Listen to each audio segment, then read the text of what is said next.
Hello दोस्तों, मैं राहुल कुमार आपके अपने यूट्यूब चैनल जे एग्जाम में आपका स्वागत करता हूं। और बच्चों, हमारी जो सीरीज चल रही है एडवांस मैथ की, उसमें आपको मेंसुरेशन पढ़ा रहा हूं बच्चों। और मेंसुरेशन में आज क्लास नंबर 3 है, जिसमें मैं आपको आज समकोण त्रिभुज राइट एंगल को पढ़ाऊँगा बच्चों। तो स्टार्ट करते हैं बच्चों क्लास। राइट एंगल बच्चों क्या होता है? समकोण त्रिभुज। समकोण त्रिभुज जिसमें एक कोण 90 अंश का हो, समकोण त्रिभुज कहलाता है। ये 90 अंश, इसके सामने वाली भुजा कर्ण, ये आधार और ये लंब। इसके सामने वाली भुजा ए, इसके सामने वाली भुजा बी, इसके सामने वाली भुजा सी। इस प्रकार अगर समकोण त्रिभुज दिया हुआ है बच्चों, तो पाइथागोरस प्रमेय लगाता हूं। पाइथागोरस प्रमेय क्या होती है? कर्ण का वर्ग बराबर आधार का वर्ग प्लस के लंब का वर्ग। कर्ण क्या बच्चों? सी स्क्वायर बराबर आधार क्या? बी स्क्वायर प्लस के ए स्क्वायर। इस प्रकार कर्ण का वर्ग बराबर आधार का वर्ग प्लस लंब का वर्ग, सी स्क्वायर बराबर बी स्क्वायर प्लस के ए स्क्वायर। सी स्क्वायर बराबर बी स्क्वायर प्लस के ए स्क्वायर। राइट एंगल जिसमें बच्चों एक कोण 90 अंश का होता है, आपका राइट एंगल कहलाता है। मैं क्षेत्रफल की बात कर लेता हूं बच्चों। क्षेत्रफल क्या होता है इसका? क्षेत्रफल होता है 1/2 आधार गुणा ऊंचाई। 1/2 आधार क्या बच्चों इसमें? बी। ऊंचाई क्या बच्चों इसमें? ए। 1/2 बी ए। अगर बच्चों मैं परिमाप की बात करता हूं, तो परिमाप क्या होता है? परिमाप होता है तीनों भुजाओं का योग, ए प्लस बी प्लस सी। परिमाप होता है तीनों भुजाओं का योग। पहली भुजा है ए, दूसरी है बी और तीसरी है सी। ए प्लस बी प्लस सी। और बच्चों अगर हम बात करते हैं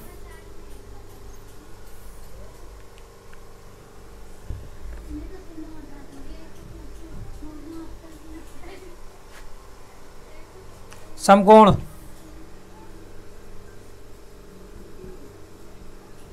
समकोण के अंदर अंतःवृत्त व परिवृत्त की।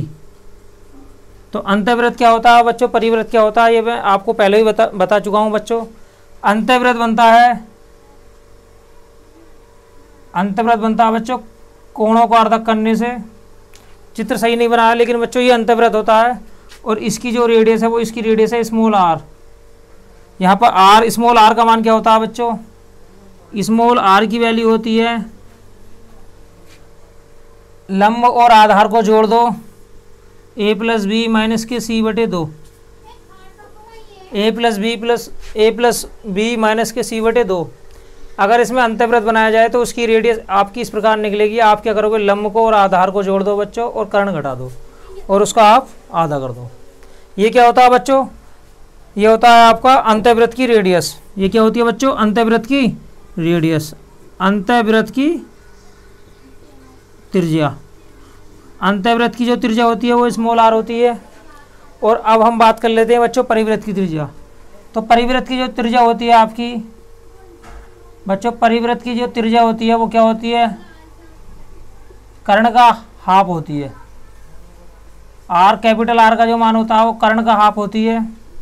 कर्ण बोले तो जो भुजा आपकी कर्ण है उसका हाफ आपकी परिवृत्त की त्रिज्या कहलाती है। ठीक है बच्चों, आगे बढ़ते हैं। आप तार सकते हैं बच्चों, ये समकोण त्रिभुज है ए बी सी, जिसमें सी क्या है? समकोण है बच्चों। जिसमें सी क्या है भाई? त्रिभुज ए बी सी में कोण सी 90 अंश है। अब 90 अंश के सामने वाली भुजा बच्चों कर्ण होती है। मैंने इसे सी रखा तो इसके सामने वाली भुजा स्मॉल सी, बी के सामने वाली भुजा स्मॉल बी, ए के सामने वाली भुजा स्मॉल ए। अब समकोण त्रिभुज है तो मैं इसमें पाइथागोरस प्रमेय का यूज करूंगा। पाइथागोरस थ्योरम होती है बच्चों, कर्ण का वर्ग बराबर आधार का वर्ग प्लस लंब का वर्ग। बच्चों सी क्या है? कर्ण है, सी स्क्वायर बराबर बी स्क्वायर प्लस के ए स्क्वायर। अब मैं क्षेत्रफल की बात कर लेता हूं बच्चों। समकोणों का क्षेत्रफल कैसे निकाला जाता है? समकोण का क्षेत्रफल होता है 1/2 आधार गुणा ऊंचाई। आधार क्या है इसका? बी, और ऊंचाई क्या है बच्चों इसकी? ए। ठीक है बच्चों। अब अगर परिमाप की बात करी जाए तो परिमाप होता है तीनों भुजाओं का योग। इसकी एक भुजा ए है बच्चों, दूसरी बी है और तीसरी सी है, तीनों का योग कर दिया आपने परिमाप। अब देखो बच्चों, एक प्रश्न पूछा जाता है कि इसके अंतःवृत्त की त्रिज्या और इसके परिवृत्त की त्रिज्या बताओ, या फिर आपसे पूछ लेगा इसके अंतःवृत्त का क्षेत्रफल और परिवृत्त का क्षेत्रफल बताओ। अंतःवृत्त का क्षेत्रफल और परिवृत्त का क्षेत्रफल बताओ। तो अगर क्षेत्रफल पूछता है तो उसके लिए भी आपको रेडियस निकालनी है, और अगर त्रिज्या पूछता है तो त्रिज्या आपको निकालनी है। तो इसकी अंतःवृत्त की जो रेडियस होती है वो बच्चों क्या होती है, हमने क्या करा भाई, आधार को और लंब को जोड़ दिया और उसमें से कर्ण घटा दिया, मतलब a प्लस बी माइनस के सी बटे 2, ये होती है बच्चों अंतःवृत्त की radius, a plus B minus के सी बटे 2। ठीक है, अब बच्चों बात आती है परिवृत्त की रेडियस की। तो परिवृत्त की जो रेडियस होती है वो होती है c बटे 2। ये बच्चों शॉर्टकट फंडे हैं, बाकी आपको पता है कि अंतःवृत्त की रेडियस निकालने के लिए क्या फार्मूला होता है, r बराबर डेल्टा बटे एस, और कैपिटल R बराबर होता है ए बी सी बटे 4 डेल्टा। अगर आप इससे भी निकालोगे तो भी आपका उत्तर बच्चों यही आएगा। ठीक है बच्चों, आगे बढ़ते हैं बच्चों प्रश्न की ओर।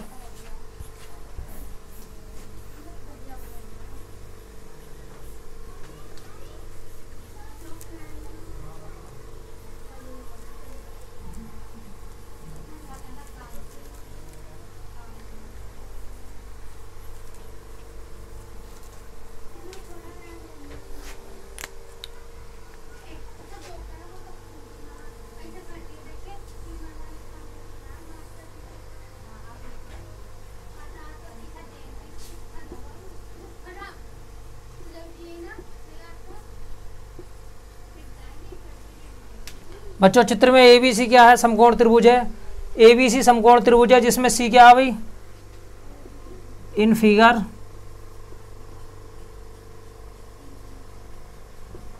एबीसी कोण सी क्या है बच्चों, 90 अंश है। कोण सी क्या है बच्चों, कोण सी समकोण है, मतलब 90 अंश है। तो जब कोण सी 90 अंश है तो ये आपका समकोण त्रिभुज है। अब समकोण त्रिभुज में मैं आपको कुछ भुजाएं लिखवा लेता हूँ बच्चों, जो आपको याद रखनी है, और उनका जो यूज होगा वो समकोण त्रिभुज का एरिया निकालने में या भिन्न भिन्न प्रकार की भुजाएं निकालने में बहुत ज़्यादा यूज होगा। जो भुजाएं होती हैं बच्चों जिन्हें हम ट्रिम्पलेट कहते हैं, पहली ट्रिम्पलेट है 3 4 5, दूसरी है बच्चों 6 8 10, और तीसरी है बच्चों 5 12 13, चौथी है 8 15 17, पाँचवीं है 7 24 25, और छठी है 9 40 41, और सातवीं है 16 63 65। ठीक है बच्चों, बहुत सारी टेम्पलेट होती हैं, लेकिन मैं आपको 60 टेम्पलेट बता रहा हूँ बच्चों। इनका समकोण त्रिभुज में बहुत ज़्यादा यूज होता है। हमारी पहली टेम्पलेट है बच्चों 3 4 5, दूसरी है 6 8 10, तीसरी है 5 12 13, चौथी है 8 15 17, पाँचवीं है 7 24 25, छठी है 9 40 41, और सातवीं है 16 63 65। ठीक है बच्चों, आप इन्हें याद रख सकते हैं, या फिर आप जैसे जैसे सवाल करोगे आपके ये ऑटोमेटिक ही याद हो जाएंगी। आगे बढ़ते हैं बच्चों, प्रश्न लेते हैं हम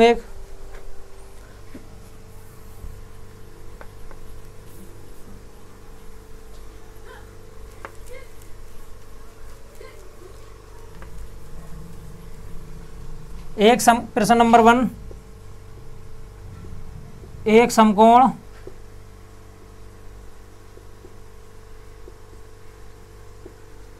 की भुजा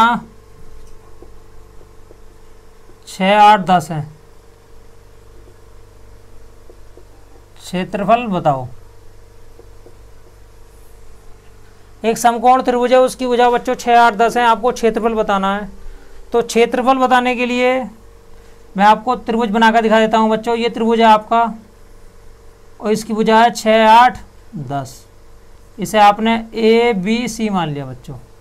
अब क्षेत्रफल बताया था बच्चों, आपको क्षेत्रफल बताया था 1/2 आधार गुणा ऊंचाई, क्योंकि आपका यहाँ पर ये जो कोण होगा 90 अंश का होगा। इसने बोला है समकोण त्रिभुज है, और इसकी सबसे बड़ी जो भुजा है आपकी 10 है। हम पहले इसे एक बार चेक भी करके देख लेते हैं कि ये समकोण है या नहीं है। हमने क्या करा बच्चों, आधार इसमें 6 है, 6 का वर्ग 36, 8 का वर्ग 64 बराबर 10 का वर्ग 100। अगर ये आपका आधार का वर्ग प्लस लंब का वर्ग, आधार का वर्ग प्लस लंब का वर्ग बराबर कर्ण का वर्ग है, मतलब बच्चों आधार का वर्ग प्लस के लंब का वर्ग अगर बच्चों कर्ण के वर्ग के बराबर आता है तो ये क्या है बच्चों, समकोण त्रिभुज है। समकोण त्रिभुज है, हमने पहचान लिया बच्चों समकोण त्रिभुज है। तो इसका क्षेत्रफल होता है 1/2 आधार गुणा ऊंचाई। बोलो कितना आ गया क्षेत्रफल, 24 आ गया बच्चों क्षेत्रफल। ठीक है बच्चों, इसका क्षेत्रफल एकदम 24 आ गया। मैं समकोण की जो भुजाएं मैंने लिखी थी बच्चों यहाँ लिख देता हूँ। पहली टेम्पलेट होती है 3, 4, 5, दूसरी होती है 6, 8, 10, तीसरी होती है 5, 12, 13, चौथी होती है 8, 15, 17 और पाँचवीं होती है बच्चों 7, 24, 25, छठी होती है 9, 40, 41, सातवीं होती है 16, 63, 65। बच्चों ये टेम्पलेट होती हैं जो समकोण में सबसे ज़्यादा यूज होती हैं। मैंने आपको एक प्रश्न बताया बच्चों कि एक समकोण की भुजा 6, 8, 10 है। एक समकोण की भुजा 6, 8, 10 है तो आप उसका क्षेत्रफल बताइए। अब क्षेत्रफल कितना है बच्चों, क्षेत्रफल निकालने के लिए मुझे क्या करना है, मुझे सिर्फ इन दोनों भुजाओं की मल्टीप्लाई कर देनी है। 8 से 48, 48 का आधा 24। मात्र आप 2-3 सेकंड के अंदर सवाल कर सकते हैं, आपको कोई ज़्यादा लिखने की ज़रूरत नहीं है। लेकिन मैंने आपको बिल्कुल बेस समझाया बच्चों क्या टेम्पलेट होती हैं और समकोण का क्षेत्रफल कैसे निकलता है। अगर मैं यहाँ बात करता हूँ बच्चों अंतर्वृत्त की त्रिज्या, अगर पूछ लिया जाए अंतर्वृत्त की रेडियस बताओ तो अंतर्वृत्त की जो रेडियस होती है स्मॉल आर होती है। वो क्या होगी बच्चों, आप दोनों आधार को और लंब को जोड़ दो। देखो ये सवाल है बच्चों, इसमें आप ये डिसाइड नहीं कर पाओगे कौन सा आधार है कौन सा लंब है जब तक सवाल के अंदर नहीं कहा जाएगा। लेकिन आप कर्ण को पहचान सकते हो, कर्ण होती है सबसे बड़ी भुजा। तो आपको ये नहीं पता है कि 6 आधार है या 8 आधार है, तो ऐसे केस में हम कोई से को भी आधार मान सकते हैं और कोई से को भी लंब मान सकते हैं। तो आपको क्या करना है बच्चों, इन दोनों को जोड़ देना है। 6 + के 8 कर्ण घटा दो बटे 2, 14/2 सॉरी 14 में से 10 गया 4/2। बोलो कितना आ गया बच्चों, स्मॉल आर का मान आ गया 2। अब बात करी जाती है परिवृत्त की त्रिज्या की। परिवृत्त की त्रिज्या, तो परिवृत्त की त्रिज्या बोलो क्या होती है, कैपिटल आर। कैपिटल आर का मान कितना होता है c/2। सी का मान है 10, 10 का आधा कितना हो गया बच्चों 5। ठीक बच्चों, चंद सेकंड के अंदर आप प्रश्न को आप हल कर सकते हैं। आगे बढ़ते हैं नेक्स्ट प्रश्न की ओर। आगे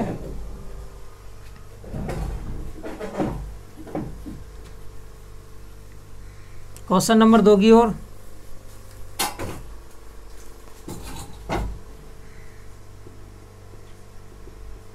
एक समकोण की भुजा 7, 24, 25 है।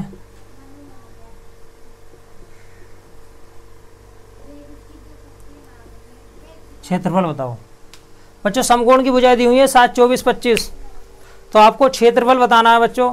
क्षेत्रफल के लिए मैंने आपको बताया आप कर्ण को छोड़ दो, बाकी दोनों भुजाओं की मल्टीप्लाई कर दो। 1/2 7 × 24, 12 बार कट गया, 12 7 84। मात्र 2 सेकंड के अंदर सवाल हो गया। आप समकोण को छोड़ दो, बाकी दोनों भुजाओं की गुणा करके आधा कर दो। 1/2 आधार गुणा ऊंचाई, 1/2 7 × 24, 2 से काटा आपने 12 बार, 12 7 84। ठीक है बच्चों, क्षेत्रफल आ गया आपका 84। अब अगर बात करी जाती है अंतर्वृत्त की रेडियस की, अंतर्वृत्त की रेडियस क्या होती है बच्चों, स्मॉल आर होती है। स्मॉल आर का मान क्या निकलेगा बच्चों, आप इन दोनों भुजाओं को जोड़ो। 7 + के 24 - के 25/2। बोलो कितना हो गया बच्चों, 6। ये 31 हो गया, 31 में से 25 गया, 6/2। स्मॉल आर का मान 3 आ गया बच्चों। मतलब अंतर्वृत्त की जो रेडियस आई आपकी 3 आ गई। अब बच्चों बात करी जाती है परिवृत्त की रेडियस की। परिवृत्त की रेडियस बच्चों, परिवृत्त की जो रेडियस होती है वो कैपिटल आर होती है। इसका मान होता है c/2। बच्चों 25 का आधा करोगे तो बोलो कितना आएगा, 12.5। कैपिटल आर का मान भी आएगा और बच्चों अंतर्वृत्त की रेडियस स्मॉल आर का मान भी आएगा। इस प्रकार आपने 2 सवाल करे और मात्र 2 सवाल आपके मुश्किल से मुश्किल 10 सेकंड के हैं बच्चों। ठीक है बच्चों, लेकिन ये जो सवाल है आपके कंसेप्ट समझ में आने के बाद के हैं, उससे पहले कि आप इन सवालों को 10 सेकंड के अंदर सोल्व नहीं कर सकते। ठीक है बच्चों, आगे बढ़ते हैं। क्वेश्चन नंबर 3 की ओर।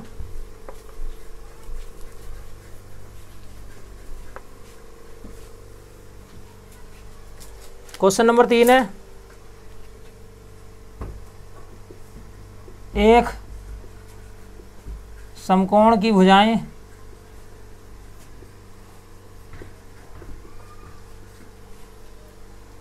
एकांतर क्रम में है।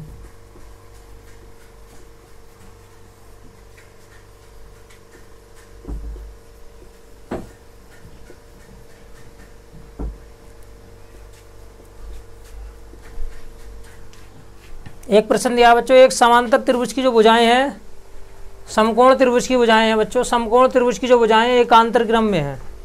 एकांतर क्रम का मतलब क्या होता है बच्चों?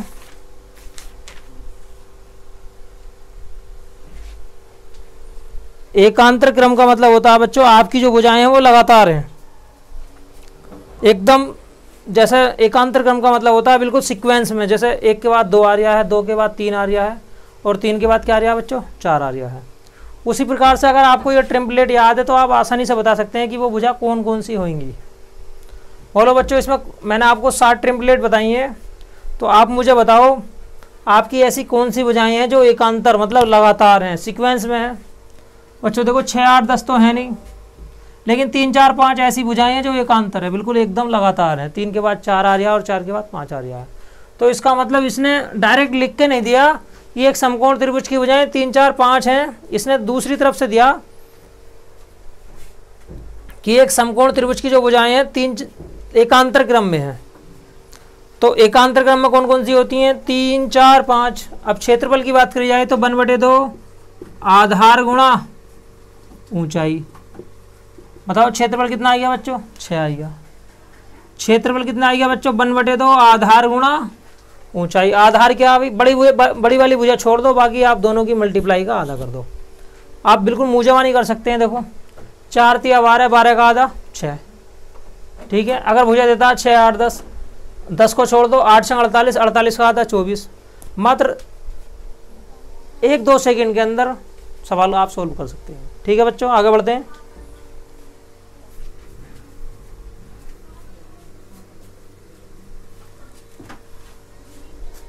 अगला प्रश्न है, एक समांतर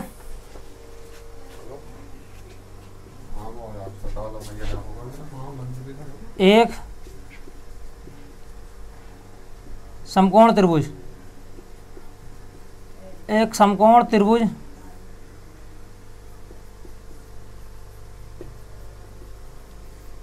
की भुजाएं एपी में है, तो क्षेत्रफल व अंतःवृत्त व परिवृत्त। देखो बच्चों, आपका प्रश्न नंबर 4 दिया हुआ है कि एक समकोण त्रिभुज की जो भुजाएं हैं वो एपी में है। अब एपी क्या होती है? अरिथमेटिक प्रोग्रेशन, मतलब समांतर श्रेणी। What is AP? बच्चों एपी क्या है भाई? एपी का मतलब होता है अरिथमेटिक प्रोग्रेशन।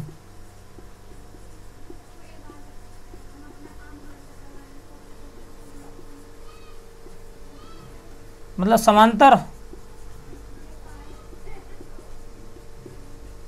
श्रेणी। अगर आपको बच्चों ये टेम्पलेट आपको पता है तो आप सवाल को अच्छी तरीके से समझ सकते हो कि सवाल के अंदर क्या लैंग्वेज दी हुई है और सवाल किस प्रकार पूछा जाएगा। और अगर आप बिल्कुल इनसे अनजान हैं तो आप सवाल को हल करते वक्त सकते में पड़ जाओगे कि सवाल को मैं कैसे सोल्व करूं। कौन कौन सी आप भुजाएं मानोगे? ए मानोगे, फिर अगली वाली भुजा मानोगे a+2, फिर अगली वाली मानोगे a+4। अब a+4 आप यहाँ से क्या लगाओगे बच्चों? क्या लगाओगे? आप पाइथागोरस थ्योरम लगाओगे बच्चों। पाइथागोरस थ्योरम लगाने के बाद में आप ए की वैल्यू ज्ञात करोगे। लेकिन बच्चों आपको कोई पाइथागोरस थ्योरम लगाने की जरूरत नहीं है, आपको किसी भुजा का मान ज्ञात करने की जरूरत नहीं है, आपको सिर्फ ये मान पता होने चाहिए। तो बच्चों ये देखो कि आपकी जो समकोण त्रिभुज की भुजाएं हैं वो एपी में है। अब एपी में कौन कौन सी हैं बच्चों? देखो एपी में आपकी दो एक तो है ये 3, 4, 5 और दूसरी क्या अभी 6, 8, 10। देखो एक है 3, 4, 5 और दूसरी है 6, 8, 10। अब इसमें भी आपको क्या करना, अभी अब क्षेत्रफल कैसे निकालोगे? एपी में है वो आपको कंडीशन दे देगा, आपके ऑप्शन देगा। जैसे मान लिया बच्चों ऑप्शन दिया हुआ 6, आपके ऑप्शन दे देगा, ऑप्शन में दे देगा 6 दे देगा, 8 दे देगा, 10 दे देगा। ठीक है, मतलब इस प्रकार से देगा कि उसने जो उत्तर सेट करा है पहले वाले ऑप्शन के अनुसार करा है या फिर दूसरे वाले टेम्पलेट के अनुसार ऑप्शन उत्तर सेट करा है या पहले वाले टेम्पलेट के अनुसार उत्तर सेट करा है। तो वो डिपेंड करता है एग्जामिनर के मूड पर। ठीक है बच्चों, लेकिन हमें ये पता है कि आपकी मतलब हमारी जो समकोण त्रिभुज की जो भुजाएं हैं एपी में वो दो हैं, एक तो है 3 4 5, देखो बच्चों ये एपी में है, और दूसरी क्या है 6 8 10। आपने देखा बच्चों 2 2 का अंतर है, 2 का इसमें 2 का इसमें, सॉरी इसमें ऊपर वाली में 1 का अंतर है और नीचे वाली में 2 का अंतर है तो दोनों एपी में ही। तो क्षेत्रफल की बात करी जाए, अगर मैं ऊपर वाले से निकाल लेता हूँ तो क्षेत्रफल ऊपर वाली से क्या होगा भाई, 1/2, 3 × 4 6। अब देखो अगर मैं इस वाली भुजा का उत्तर निकालता हूँ तो 1/2 आधार 6 × 8 24 आएगा बच्चों। ठीक है बच्चों, आपका ऑप्शन डिपेंड करेगा कि उसने कौन सी टेम्पलेट को सेट करने के बाद में उत्तर दिया है। ऐसा नहीं है कि वो दोनों टेम्पलेट को सेट करने के बाद में उत्तर देगा। हाँ, वो प्रश्न चेंज कर सकता है कि एक समकोण त्रिभुज की जो भुजाएं एपी में है तथा उनका सारवांतर 2 है, उनका सारवांतर 2 है। सारवांतर का मतलब उनका जो डिफरेंस है 2 है। अगर उसने ऐसी लैंग्वेज दी तो आप नीचे वाली टेम्पलेट को मानेंगे, और अगर बच्चों उसने नहीं दी है ऐसी तो आप अपनी मर्जी से दोनों टेम्पलेट ले सकते हैं। लेकिन फिर ऑप्शन डिपेंड करेगा कि आपको कौन सी टेम्पलेट लेनी है और कौन सी टेम्पलेट नहीं लेनी है। लेकिन मैंने आपको सिखाया है कि अर्थमेटिक प्रोग्रेशन, समांतर श्रेणी, कौन कौन सी टेम्पलेट समांतर श्रेणी में है। तो पहली टेम्पलेट 3 4 5। समांतर श्रेणी की क्या कंडीशन होती है बच्चों, इसमें बीच का पद जो होता है उसका दुगना, मतलब 4 का दुगना 8, पहले पद का और तीसरे पद का योग बराबर होना चाहिए। इसमें 8 का दुगना 16, पहला पद और तीसरा पद दोनों का योग बराबर होना चाहिए। तो ठीक है बच्चों, मैंने आपको प्रश्न नंबर 4 बताया। अब बढ़ते हैं हम प्रश्न नंबर 5 की ओर।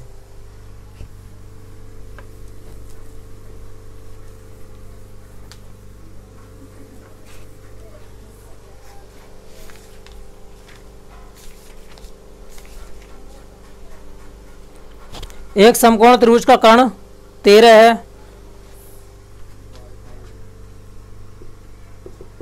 एक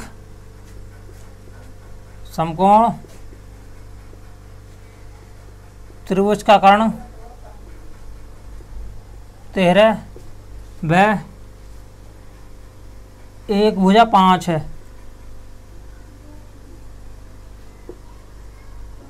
तब क्षेत्रफल बताओ।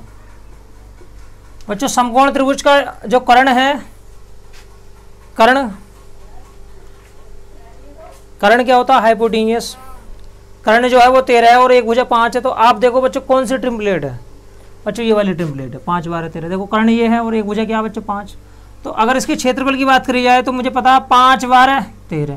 क्षेत्रफल क्या होता है, आप इन दोनों भुजाओं का मल्टीप्लाई करो, 12 पंजे 60, 60 का आधा 30, 1/2 5 × 12, बोलो कितना आ गया, 30 आ गया। 30 क्या हो गया बच्चों आपका आंसर, 1/2 आधार गुणा ऊंचाई। आप कर्ण को छोड़ दो, बाकी दोनों भुजाओं की मल्टीप्लाई का आधा कर दो, 1/2 आधार गुणा ऊंचाई। ठीक है बच्चों, आगे बढ़ते हैं हम नेक्स्ट क्वेश्चन की ओर, क्वेश्चन नंबर 6 की ओर।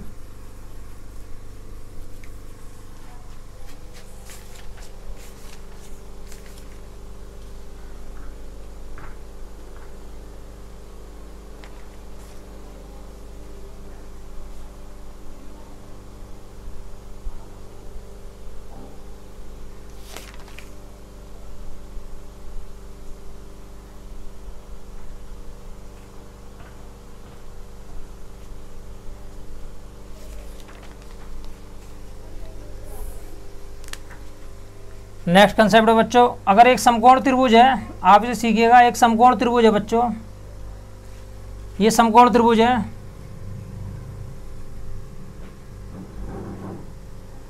A B C. ठीक है बच्चों, एक समकोण त्रिभुज है ए बी सी। अब यहाँ पर ए बी से बच्चों ए बी से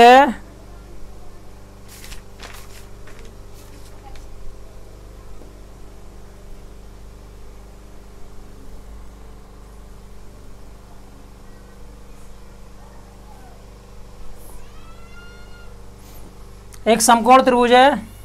प्रश्न लिख लेता हूं बच्चों में, क्वेश्चन नंबर 6 है। एक समकोण त्रिभुज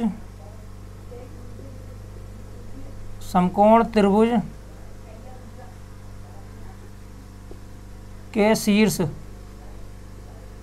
सी से ए बी पर डाले लंब की माप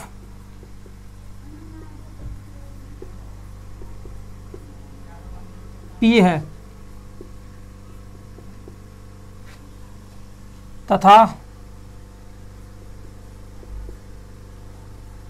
AC बराबर B और BC बराबर A, तो P की वैल्यू बताओ। बच्चों इसने प्रश्न में किसकी वैल्यू पूछी है,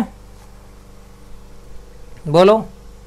प्रश्न में इसने किसकी वैल्यू पूछी है बच्चों, P की वैल्यू। यहाँ पर AC की वैल्यू B दी हुई है, AC क्या है भाई B, इसकी वैल्यू क्या दी हुई है A, और AB की वैल्यू दी हुई है बच्चों यहाँ पे C, यहाँ पे C दी हुई है। और देखो इसका जो शीर्ष है वो ये है, यहाँ से एक लंब डाल दिया मैंने P, यहाँ पे P की वैल्यू पूछी हुई है बच्चों। देखो एग्जाम में बिल्कुल ऐसी धरा हुआ मिलता है प्रश्न ये बच्चों, हूबहू। मैं एक बार आपको प्रश्न समझा देता हूँ, प्रश्न की लैंग्वेज समझा देता हूँ बच्चों। एक समकोण त्रिभुज है, उसका जो शीर्ष है, शीर्ष क्या बच्चों C से AB पर एक लंब खींचा जाता है। देखो डाले गए लंब की जो माप है P है, अगर लंब की माप P दे रखी है उसने बच्चों, लंब कौन सा आपका सॉरी बच्चों ये मैं यहाँ पर D लिख लेता हूँ बच्चों, CD लंब है जो किस पर डाला गया AB पर, इसकी माप P है बच्चों। यहाँ पर AC की वैल्यू कितनी दी हुई है B, BC की वैल्यू कितनी दी हुई है A, तो आपको किसकी वैल्यू बतानी है बच्चों, P की वैल्यू बतानी है। तो मैं यहाँ पे क्षेत्रफल से स्टार्ट करता हूँ बच्चों। देखो त्रिभुज ABC में, अगर त्रिभुज ABC में मैं बात करूँ तो मुझे निकालना है क्षेत्रफल। क्षेत्रफल क्या होता है, 1/2 आधार, आधार क्या आपका B और ऊंचाई क्या बच्चों A, 1/2 आधार गुणा ऊंचाई। ठीक है बच्चों, क्षेत्रफल हो गया। आपने यहाँ से देखा AC क्या भाई, यहाँ पर आधार है, और ऊंचाई क्या बच्चों A। और अगर बच्चों मैं इधर से देखता हूँ, इधर से AB को आधार मानता हूँ, क्योंकि बच्चों ये AB भी आपका आधार है, तो AB क्या हो जाएगा भाई आधार। बताओ AB की जो लंबाई दी हुई है क्या दी हुई है, AB की लंबाई बच्चों क्या दी हुई है, C दी हुई है, 1/2 C। और इसकी जो ऊंचाई होगी, लंब है वो कितना बच्चों P है, 2 से 2 कैंसिल, BA/C आएगा बच्चों, ये किसका मान आएगा, P का मान आएगा। ठीक है बच्चों, यहाँ पर P की वैल्यू पूछी हुई है। अब हमें क्या करना है बच्चों, हमें पता है ACB is a right angle triangle.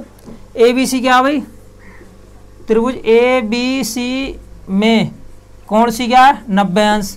जब कोण C 90 अंश है तो आपको पता होना चाहिए, यहाँ पर पाइथागोरस प्रमेय लग सकती है। अब पाइथागोरस प्रमेय क्या होती है, कर्ण का वर्ग बराबर आधार का वर्ग प्लस के लंब का वर्ग। कर्ण का वर्ग बराबर आधार का वर्ग प्लस लंब का वर्ग। मैंने बच्चों यही करा, मैंने दोनों पक्षों का वर्ग कर दिया। A का वर्ग A², B का वर्ग B² बराबर C², P का वर्ग कितना हो गया बच्चों P²।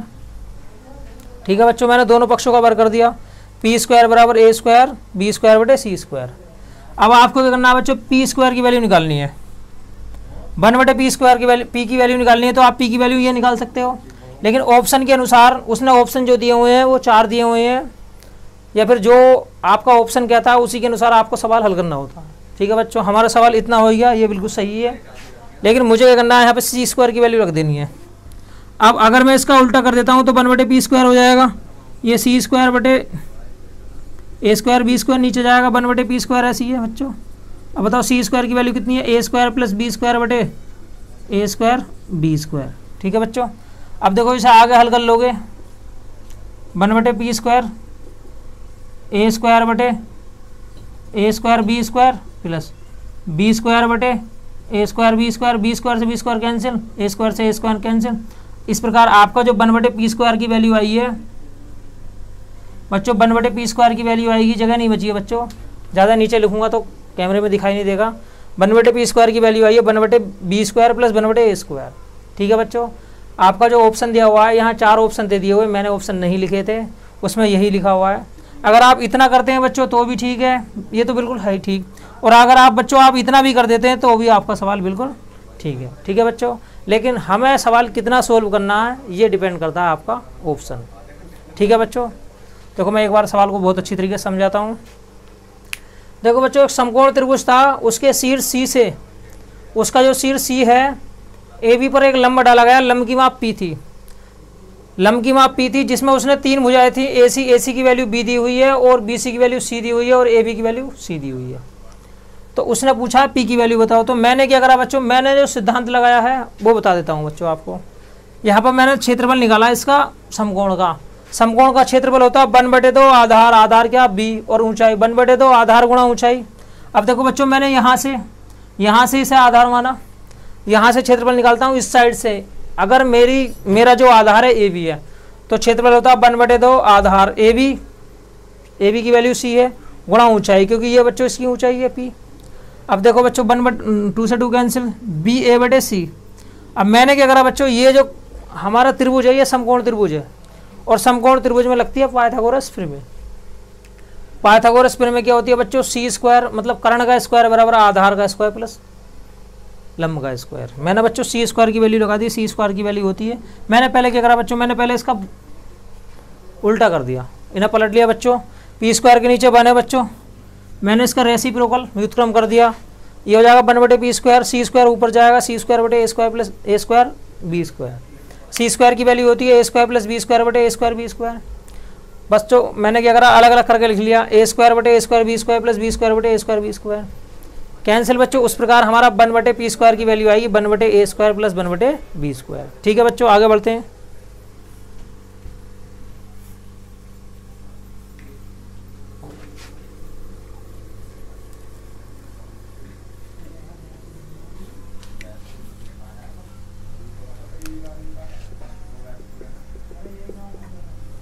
अब मैं नेक्स्ट क्वेश्चन लिखता हूं बच्चों। एक समकोण त्रिभुज है, एक समकोण की भुजाएं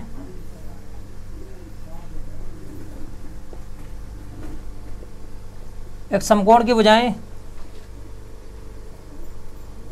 8, 15, 17 हैं। तब क्षेत्रफल स्मॉल आर व कैपिटल आर का मान बताओ। समकोण की जो भुजाएं हैं 8 है, 15 है, 17 हैं, तो आपको बतानी है किस किस की वैल्यू बतानी है बच्चों। क्षेत्रफल एरिया बताना है, स्मॉल आर बताना है, और कैपिटल आर बताना है। देखो बच्चों किस प्रकार हम सवाल को हल कर सकते हैं बच्चों। मैं सवाल को चंद सेकंड के अंदर हल कर सकता हूं, और आप भी कर सकते हैं बच्चों। देखो बच्चों, मैंने ए रख लिया, बी रख लिया, सी रख लिया। ठीक है बच्चों, आपको चित्र बनाने की कोई जरूरत नहीं है, लेकिन मैं बना कर दिखा देता हूँ। 8, 15, 17 बच्चों। अगर बात करी जाती है क्षेत्रफल की, तो क्षेत्रफल कैसे निकलता है भाई, समकोण को छोड़ दो, मतलब जो कर्ण होता है उसे छोड़ दो, बाकी की दोनों की मल्टीप्लाई कर लो। 15 8 120, 120 का आधा 60, 15 8 120, 120 का आधा 60। कैसे निकला यही बता देता हूँ बच्चों। देखो क्षेत्रफल कैसे निकलेगा, 1/2 आधार, आधार क्या 8 गुणा 15, 15 चौका 60। स्मॉल आर का मान कैसे निकला बच्चों, आप ये वाली भुजा जोड़ो, ये वाली जोड़ो, 8 प्लस के 15 माइनस के 17/2, ये कितना हो गया 15, 8, 23, 23 में से 17 गया 6, 6/2, कितना आएगा बच्चों 3 आई है। अब कैपिटल आर की वैल्यू निकालो, कैपिटल आर की वैल्यू कितनी होती है 17/2, कितना आ गया 8.5। आपको कोई चित्र बनाने की जरूरत नहीं है बच्चों, सिर्फ आप चंद सेकंड के अंदर अपना प्रश्न हल कर सकते हैं। आपको क्या करना है बच्चों, क्षेत्रफल निकालने के लिए आप कर्ण को छोड़ दो, जो आपकी सबसे बड़ी भुजा होती है आप उसे अवॉइड करो, बाकी जो 2 भुजाएं होती हैं उनकी मल्टीप्लाई का आधा कर दो। 15 8 120, 120 का आधा 60, प्रश्न हो गया बच्चों। और अगर बच्चों बात करी जाती है स्मॉल आर की, स्मॉल आर क्या होता है आपकी अंतर्वृत्त की रेडियस, तो आपको क्या करना है बच्चों, इन दोनों को जोड़ देना। 15 8 23, 23 में 17 गया 6, 6 का आधा 2, जैसे मैंने करा a plus B minus c/2। आपको क्या करना है बच्चों, आधार को और लंब को, ये दोनों भुजाएं जोड़ देनी है। मैंने बताया था बच्चों स्मॉल आर का जो मान होता है a प्लस के b माइनस के c/2 होता है। अब ये होता क्या है a प्लस बी, मतलब ए और बी जो होती हैं आधार और लंब होते हैं। आपको क्या करना है बच्चों, आधार को और लंब को जोड़ देना है और उसमें से कर्ण घटाने के बाद में आधा कर दो। ठीक है बच्चों। और बात आती है बच्चों कैपिटल आर का मतलब होता है परिवृत्त। परिवृत्त की त्रिज्या का मान, परिवृत्त की त्रिज्या जो होती है वो होती है c/2।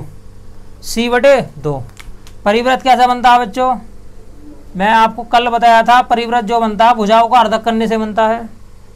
और अंतःवृत्त कैसे बनता है बच्चों, अंतःवृत्त जो बनता है वो कोणों का अर्धक करने से बनता है। ठीक है बच्चों, आगे बढ़ते हैं अगले प्रश्न की ओर।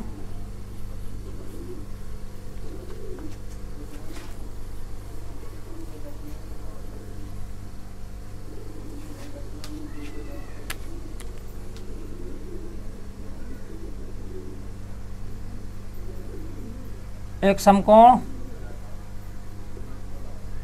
त्रिभुज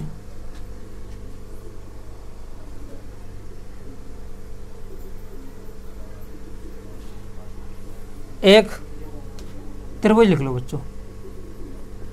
एक त्रिभुज की भुजाएं 9, 40, 47 हैं।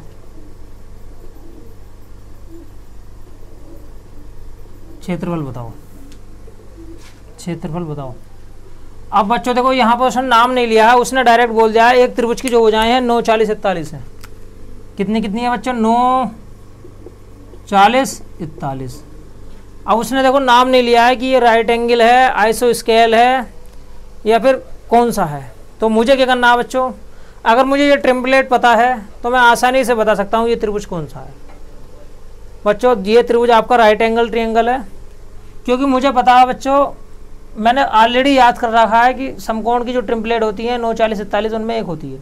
और अगर ऐसा आपको नहीं पता तो आपको क्या करना है, जो छोटी छोटी भुजाएं हैं उनका वर्ग कर लो। 9 का वर्ग 41 और 40 का वर्ग 1600 बराबर 41 का वर्ग 1681 होता है। बच्चों देखो ये भी 1681 आ रहा है और ये भी 1681, मतलब c² बराबर a² प्लस के b²। अगर आपका है कर्ण का वर्ग बराबर आधार का वर्ग प्लस लंब का वर्ग अगर है तो आपका समकोण त्रिभुज होगा। ठीक है बच्चों, बिल्कुल 100% होगा। अगर कर्ण का वर्ग, कर्ण बोले तो सबसे बड़ी भुजा, अगर कर्ण का वर्ग बराबर आधार का वर्ग प्लस लंब का वर्ग है तो आपका क्या होगा, समकोण त्रिभुज होगा। अब मुझे इसका क्षेत्रफल निकाल देना। क्षेत्रफल के लिए तो मैंने आपको बिल्कुल सिंपल तरीका बताया बच्चों, आपको करना छोटी भुजाओं की गुणा कर देनी है। 9 गुणा 40 बोलो कितना बचेगा भाई, कितना बचेगा 20, 180 बचेगा। ठीक है बच्चों, 180 हो गया, बिल्कुल हल्का सवाल है। अब अगर पूछ लेता है बच्चों अंतःवृत्त की त्रिज्या, तो इन रेडियस क्या होती है भाई, इन रेडियस मैंने बताया था आपको आधार और लंब जोड़ देना है। 49 माइनस के 41/2, 8/2 बोलो कितना आ गया, 4 आ गया। ठीक है बच्चों। और अगर पूछता परिवृत्त की त्रिज्या, परिवृत्त की त्रिज्या क्या होती है, c/2 मतलब 41/2 मतलब 20.5। ठीक है बच्चों। आर का मान होता है आधार को जोड़ो लंब को जोड़ो, उसमें से कर्ण घटाने के बाद में आधा कर दो। अब परिवृत्त की त्रिज्या क्या होती है, c/2। c क्या होती है भाई, कर्ण का आधा कर दो। और अगर बच्चों आप आर का मान डेल्टा/s से निकालोगे तो भी यही आएगा। देखो मैं निकाल के दिखा देता हूँ बच्चों। डेल्टा की वैल्यू क्या है भाई, मुझे पता है 9 चौक 36, 9 चौक 36, 36 का आधा कितना होता है 180। क्योंकि डेल्टा की वैल्यू निकालने के लिए आपको इन दोनों की गुणा करनी है, उसका आधा कर देना है। अब s क्या होता है बच्चों, s होता है, तीनों को जोड़ लो, 50, 50 और 40 कितने होते हैं 90। अब s जो होता है वो a plus B plus c/2 होता है, क्योंकि मुझे पता है बच्चों s जो होता है वो होता है a plus B plus c/2। कितना आएगा बच्चों, 45 आएगा, आएगा नहीं आएगा, देखो 45 चौका कितने हो गए 180 हो गए। इस प्रकार देखा आपने r का मान आया 4। अगर आप ये प्रोसेस अपनाते हैं तो बच्चों यहाँ पे थोड़ा टाइम लग रहा है, लेकिन अगर आप ये प्रोसेस अपनाते हैं तो आपके लिए जो प्रोसेस है ये वाली बिल्कुल सही है, सटीक है। ठीक है बच्चों, तो आपने देखा मात्र चंद सेकंड के सवाल हैं। अब मैंने आपको इस तरीके से बच्चों समकोण त्रिभुज समझाया है कि आप आज के बाद किसी भी प्रश्न को हल करने में 10 सेकंड से ऊपर नहीं लगाओगे। ठीक है बच्चों, तो आज कि हमारी क्लास यहीं समाप्त होती है। मिलते हैं अगले टॉपिक में बच्चों। आप हमारी वीडियो को ज़्यादा से ज़्यादा लाइक करो, हमारे चैनल को सब्सक्राइब करो। बच्चों हम इतनी मेहनत से वीडियो बनाते हैं, आप हमारे चैनल को सब्सक्राइब करो और हमारी वीडियो को ज़्यादा से ज़्यादा शेयर करो। ठीक है बच्चों, जय हिंद। मिलते हैं नेक्स्ट वीडियो में। जय हिंद बच्चों।